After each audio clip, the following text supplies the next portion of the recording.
Ako si Miko. Pumapasyal na walang pera. Buisit. So nami Grand Central guys. Naglaag na food me. Kaya syempre, di man ta si work lang no. Ano laglag po tag city. So nami diri sa New York City sa Manhattan. Naguban mi ni Winnie Lou. Nag-shopping mi. Sierra de ay. Nangita mig shoes, Puma. And then nagbay siya. And then, yan mi sa simbahan. And then, first stop naman is ang Louis Vuitton building. It's really big. And then, ang kaning second is Morning Worship Spaceship, guys. It's very cool place. You should visit. And then, third one is nag-anime sa, I forgot, Little Island. Nice ang sulod, garden, na mga foods. And then, yato mi sa Pier 57. Dito mi sa mabaw mo itong view.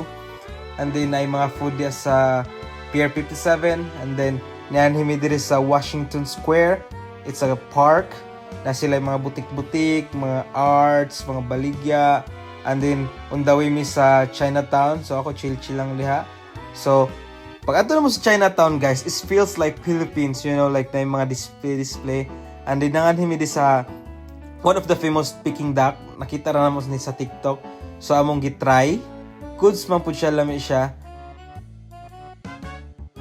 So, andito tayo guys sa Milaiwa. Kasi yung ano nila dito, pork bun is very famous. Masarap daw. Susubukan natin. Tara, samahan niyo ako. Vlogger!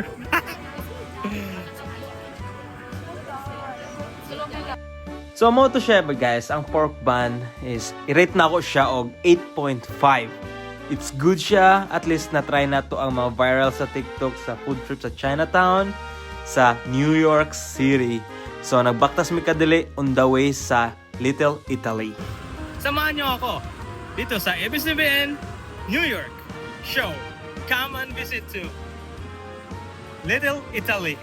Let's go. Let's eat some croissant.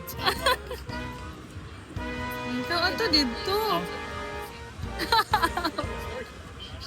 Para magbata, eh.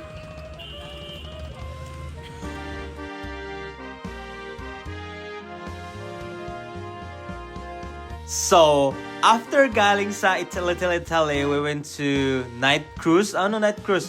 Night bus cruise. So, nagtuyok mi sa entire Manhattan City. And then, may kabantay nga malit na mi sa mong train. So, moto, nagdinaganay mi. Salamat guys sa papanunood. Hanggang sa muli. Bye!